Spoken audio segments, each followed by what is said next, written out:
Hello everyone, this is Daniel, the Dungeon Master for Roll for Hubs. And due to some audio issues which have plagued me, the last recording of Roll for Hubs did not capture all of the audio for the session. So instead I'm going to do a short campaign journal along with some lessons learned in terms of video recording, and that's to always test that your recording is working correctly before you start doing a 4-hour session, because then you'll start listening to it later and discover that all of your audio's gone. So in lieu of the episode, I apologize. It's completely my mistake. I should have tested it first before doing the recording. So instead I'm going to tell the story of our last session, and we'll get the kinks worked out and continue as normal from this point on. Hopefully I won't have to eat those words. So, our adventurers were outside of the Bone Grinder, where they had encountered some hags and dispatched them, rescuing a few children, which they let leave with their new were-raven friend, Falcone. They decided to burn the old Bone Grinder down, and as they did so, the pillar of smoke rose in the air as a concurrent pillar of smoke rose from the town of Valaki that they had left earlier today, in a bit of turmoil, having dispatched its burgomaster and left it without a leader. So our party cautiously approached the town for fear of what happened. By the time they reached the town gates, about an hour after seeing the smoke rising from the town, the smoke had dissipated. And as they approach the gates, they see that, unlike any other time that they've approached Valaki, the gates were wide open. And instead of the usual guards, men in red robes were waiting, guarding the main gate into town, or the eastern gate of the town, I should say.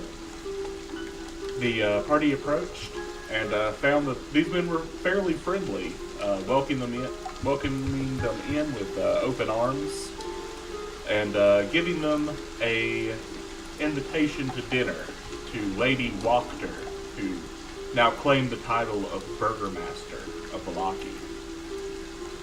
The party went into the town and were quickly met with Ernst Larnack, the gentleman they had been following, Squawk, and other members of the party before. He approached the party. He had a conversation with Squawk in Thieves' Camp, where he told him specifically, that if he wanted to get in good with Lady Wachter, make things easy for himself, and get himself some rewards for playing on the right side, or the winning side, he could offer the boy up, the Burgomaster's son, to Lady Wachter to get in her good graces. After hearing this deal, he also approached Gaius, patting him around the arms, telling him that he specifically was wanted by Lady Wachter to join in this dinner to meet the new burgomaster. The group still had some time before the dinner was about to take place, so they returned to the Blue Water Inn, where they checked in with the innkeeper and discovered that Lady Wachter's family was one of the oldest in town, and her family had long ties to Strahd von Zorovich, the vampiric ruler of Barovia. Excuse me. He also discovered that and asking the burgomaster, or the innkeeper, discovered the burgomaster's son, Victor, was being kept in the stables for fear of what would happen if the new burgomaster's men were to find him. So while they were staying at the inn for the few hours between them arriving and the dinner, Gaius, in sitting down and looking through his things, discovered that he had received a very strange compass with a inscription on the back. saying that it was addressed to Fiona from a Nikolai, and told her that she was his northern star.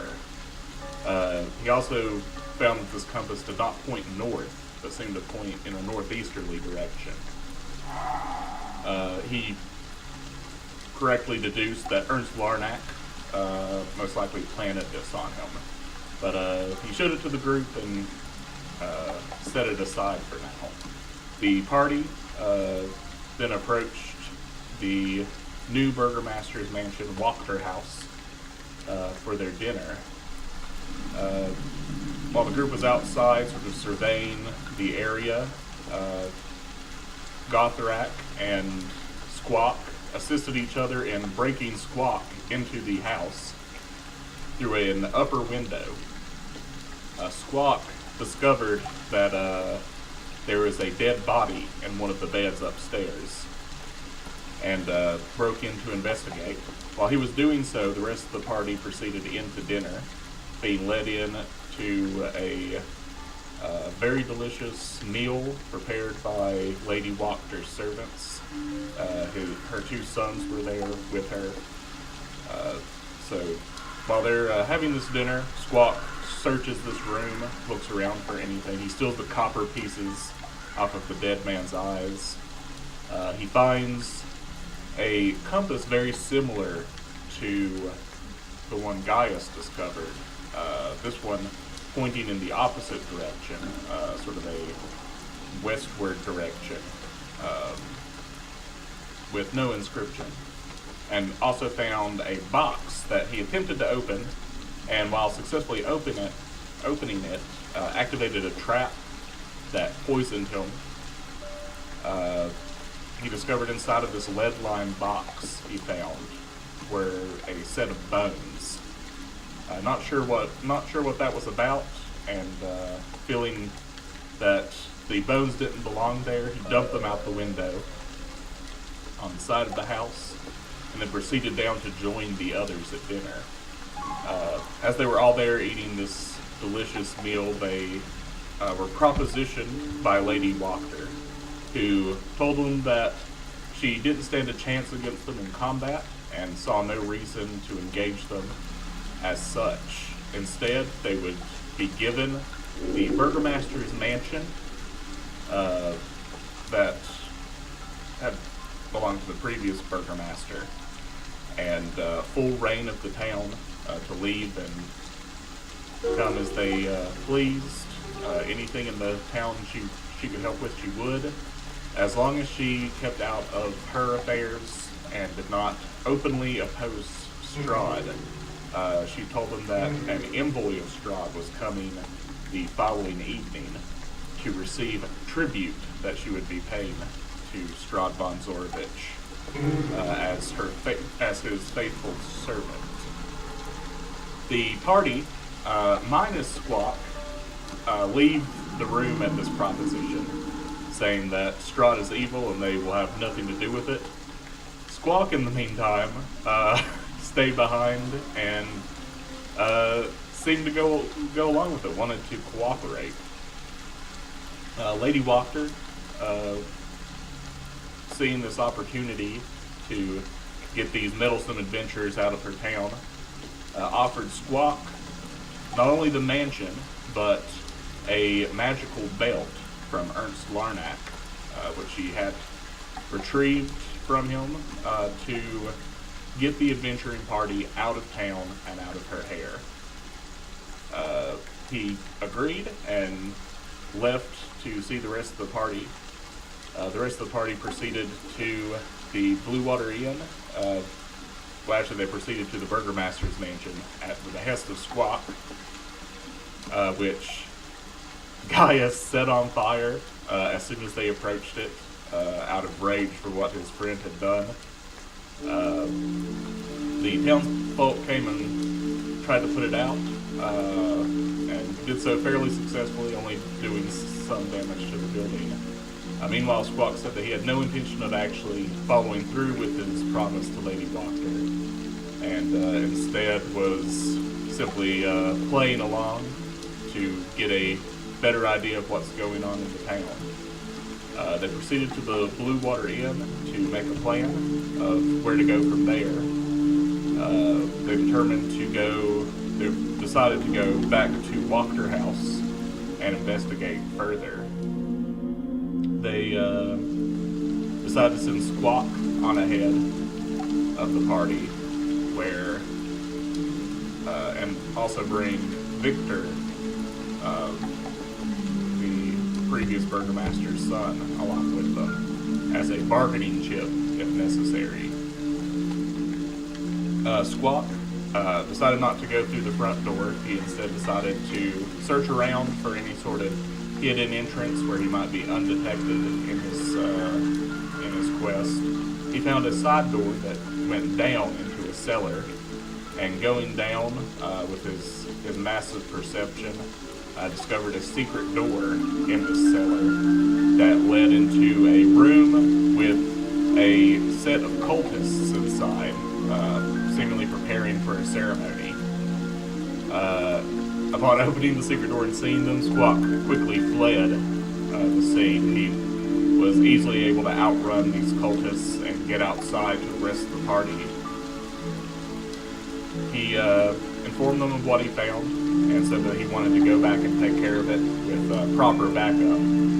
Returning down, they found at least one of the cultists down in the main cellar, asking what they were doing breaking into the Burgomaster's house, and they also retrieved Miss Wachter to tell her what had happened. Upon coming down, she told them that this was her book club, which had been mentioned to Gaius before, and that she'd be glad to give a demonstration of the powers that come when you don't oppose Strahd von Zorovich. So they all sat around, and she gave some displays of generating coins from thin air, much to the glee of the cultists. She also was able to create fiery inscriptions on the walls, seemingly with no magical invocation at all. Gaius, feeling something was wrong with this situation, cast a spell amongst the cultists, damaging them and killing an invisible imp that Lady Wachter had been utilizing to generate these effects.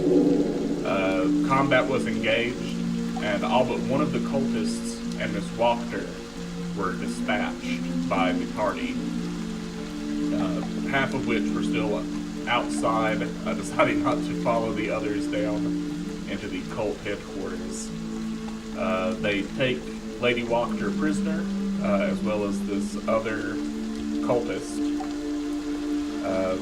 They are bringing them up and tell Victor what had happened, telling him that they intend to place him as the Burgomaster, and asking what they should do with Lady Wachter. He said, an eye for an eye. So Gauthrak executes Lady Wachter there in the cellar. At this, they let Victor go about his business. They release the other cultist into Victor's service for her life. They proceed then to, at least Squawk, Gauthrak, and Vasalisa decide to loot the rest of the house, while the others return to the Blue Water Inn. Searching the house, they find a secret room with a few different treasures in it. Nothing extremely exciting in there. A few books, one of which was a counterfeit book on demonology. They also found on Lady Wachter a book of poems extolling the virtue of serving Strahd. They get some coin, and in searching the rest of the building, find a locked door. As they approach this door, they hear sort of a cat meowing behind it. Using a key they found on Lady Wachter, they open it up and find a young girl behaving like a cat and and speaking in childish, insane tones to them about how the kitty wants to play and doesn't know them and wants to be let out. The party shuts this door. They don't lock it back and leave this insane girl to her own devices. After this, they return to the Blue Water Inn, where they decide to make their plan for what to do with this envoy they know is coming the next night. They speak with the innkeeper and inform him of what's going on. They also conscript him to assist the young Burgomaster in being a better ruler than his father had been, and instructions on how to handle the guard situation, which he goes about and does. At this point, Squawk informs the others of the Squawk and Gaius compare their compasses and discover that these are a set of compasses that seem to point towards each other, which they surmise would be both a useful and dangerous tool. If anyone were to get a hold of one of them, they'd know where to find the party, but they could also plant it on others to determine where that person goes.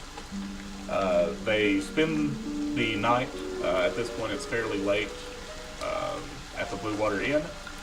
The next day they get up and decide to set their trap for the envoy of Strahd.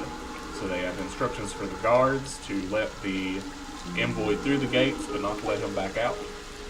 They also set up themselves around Isaac Strasny who was captured in the transition of power, and was going to be the sacrifice to Strahd. He's sitting in the stocks in the town square. They set themselves up to they're going to decide to be the representatives of the new Burgomaster and spring this trap. Vasalisa sets up on a nearby rooftop where she hopes she can loose some arrows, and they wait for the remainder of their day for this gentleman to arrive, or this envoy to arrive. When the appropriate time comes, a black coach pulled by horses comes into the town square, where the party is waiting for him. It opens up and reveals a thin gentleman, fairly sharp features with blonde, lanky hair and very fine garments, robed in purple. He comes out and talks to them. He asks where the Burgomaster is, and they say that they are representatives and are here to give over the tribute for him. His name is Escher, and he talks about how the sacrifices of Valaki will be well rewarded by the town. We'll no longer have to worry about assaults from Strahd von Zorovich, as they are going to be receiving what they need from them. The party then springs its trap. The Paladin Brennan raises up the symbol of Ravenkind and releases a radiant light in the center of town. So shining like the sun, the vampire retches back, beginning to wither in the sun and turn to ash. The party then proceeds to assault him, Vasalisa loosing an arrow from the rooftops that wraps the vampire up in vines, the others dealing damage, and he withers and is destroyed by this holy sunlight. Having dispatched this envoy of Strahd, they decide to send a message back by taking his empty robes and throwing them into the coach and letting it go back to the castle. They then, spending the night at the Blue Water Inn again, they speak with the innkeeper about one of the prophecies they received from the old gypsy fortune teller about the sunken town ruled over by a great evil. He's able to tell them that the closest thing he can think of to that prophecy would be the ruins of Perez, a town that's now been taken over by a swamp. The party decides that seems to fit the bill and proceed to that town the next morning. They follow the trail south, and as they go down into the swamp, the fog gets very thick, as it does in Barovia, and their boots begin to squelch in the mud as they proceed deeper into this swamp. As they get into the outskirts of the ruins of this town, they see a light from across a river that runs through this swamp. From the other side, they see this light swinging, sort of beckoning them over. The party decides to cross the river. They're able to carefully make their way through, their boots sticking in the mud as they proceed, and they find themselves amongst these ancient monoliths that are out in this swamp. There they find an older woman with a lantern and a dagger drawn, who asks them what they're doing in this dangerous place. They tell them that they're here following a prophecy to find this item to help them on their way to defeat Strahd von Zorovich. And she tells them that they're in a very dangerous place, that this town was destroyed long ago on Strahd's command, that the swamp has taken it over, and it's now ruled over by a hag by the name of Baba Lysaga, and her scarecrow minions watch over the swamp for her. It was at this point that we cut the session, the party having dispatched in 24 hours both Burgomasters of Burgomaster and then the Burgomaster's replacement in Vallaki, and hot on the trail of the second item they need to help them on their journey to defeat Strahd von Zorovich. Hopefully that'll catch everyone up with where we're at when we start the next session. Once again, I apologize for having to do this game journal style instead of watching everyone play. I'm sure my voice, though very nice, is not as fun as watching everyone play and roll dice. I intend to get everything fixed up with my audio setup and make sure my recording's working next time before I start the next session, and not assume that because it worked the time before that it's working this time. Thank you very much for watching Roll for Hugs, and have a nice night.